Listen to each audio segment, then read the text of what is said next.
आज मैं इस वीडियो में आपको बताऊंगा कि कैसे आप अपनी गाड़ी में से जो टाइमिंग चेन की आवाज़ आने लगती है तो उसको कैसे कम करें। ये जो स्क्रू आप देख रहे हैं यही वर्क करता है। जो टाइमिंग चेन के ऊपर प्रेशर डालने वाली जो टेपिट रहती है उसका ये स्क्रू रहता है। इसको आप टाइट करेंगे तो ये जो टेपिट रहती है वो स्प्रिंग लगी रहती है, उसको वो अंदर प्रेस करेगी। तो सबसे पहले मैं आपको इसका पूरा फंक्शन सिखा देता हूँ कि ये कैसे काम करती है। तो उसके लिए इसको खोल के मैं आपको पूरा डेमो बताऊंगा कि ये कैसे काम करती है और आप इसको कैसे रिपेयर कर सकते हैं। सबसे पहले मैं आप साइड पैनल खोल लेता हूँ। उसके बाद ये आप देख सकते हैं कि ये जो दो स्क्रू लगे हुए हैं तो इनको भी खोलना पड़ेगा। मैं आपको पूरा फंक्शन बता रहा हूँ। तो ये 9 नंबर पाना से अपन इसको खोल लेंगे। और मैं ये बताना चाहता हूँ कि जो भी लोग कमेंट कर रहे हैं कि टाइमिंग चेन की प्रॉब्लम आ रही है उसको रिपेयर करने के, तो इससे ये फिक्स हो जाएगा। और आपको भी कोई प्रॉब्लम हो तो आप मुझे बताएं, उसके लिए मैं वीडियो बहुत जल्दी प्रिपेयर कर दूंगा। ये आप देख सकते हैं कि ये दो स्क्रू अपन ने खोल लिए हैं। अब अपन इसको निकालेंगे इसमें से। ये देखिए ढीला हो गया।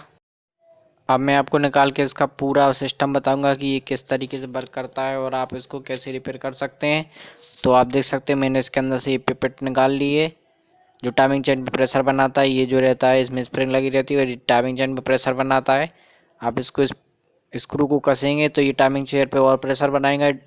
इसको लूज़ करेंगे तो यहाँ से ये टाइमिंग चेन जो डली रहती है इंजन में ये इसी पर वर्क करता है। इस तरीके से इंजन के अंदर लगा रहता है, ये मैं आपको बता रहा हूँ। और ये टाइमिंग चेन पे इस तरीके से प्रेशर बनाता है। ये इसके ऊपर जो एक स्क्रू रहता है ये वाला, इसको आप टाइट करेंगे तो ये जो है टाइमिंग चेन पर प्रेशर बनाएगी। तो टाइमिंग चेन जो लूज़ है वो टाइट हो जाएगी। आप इसको मूव कर सकते हैं। ये देखिए इस तरीके से ये आप 10 नंबर पाना लगाएंगे तो ये हो जाएगा। हर बाइक में अलग अलग रहता है तो आप उसके अकॉर्डिंग कर सकते हैं। ये जो इस निकली रहती है इसके अंदर भी रहती है, तो आप जैसे ही इसको स्क्रू को टाइट करेंगे तो ये निकल आएगा और टाइमिंग चेन पर प्रेशर बना देगा। इसकी एक लिमिट रहती है कि ये कितना निकल कर टाइमिंग चेन पर प्रेशर बना देता है।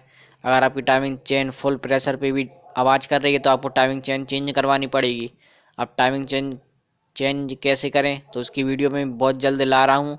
तो आप हमारे चैनल को सब्सक्राइब कर लें तो आपको हमारी वीडियो मिल सकेगी और उसमें हम आपको पूरा डेमो बताएंगे कि किस तरीके से टाइमिंग चेन चेंज करना है। और कोई प्रॉब्लम हो तब कमेंट में कर सकते हैं तो उसकी सॉल्यूशन भी हम आपको बता देंगे। नहीं तो आपको वीडियो के माध्यम से लाइव डेमो भी दे देंगे तो आप खुद कर सकते हैं देखकर। अब अपन इसको वापस लगा देंगे और बाइक का इंजन स्टार्ट करके इसको करेंगे कि कितना आपको टाइट करना है। तो स्टार्ट करके अपन उसके अकॉर्डिंग टाइट करेंगे कि चेन की आवाज़ आनी बंद हो जाए। तो इसीलिए अपन आप देख सकते हैं इसको अपन टाइट कर रहे हैं। इस तरीके से अपन टाइट कर रहे हैं इसको।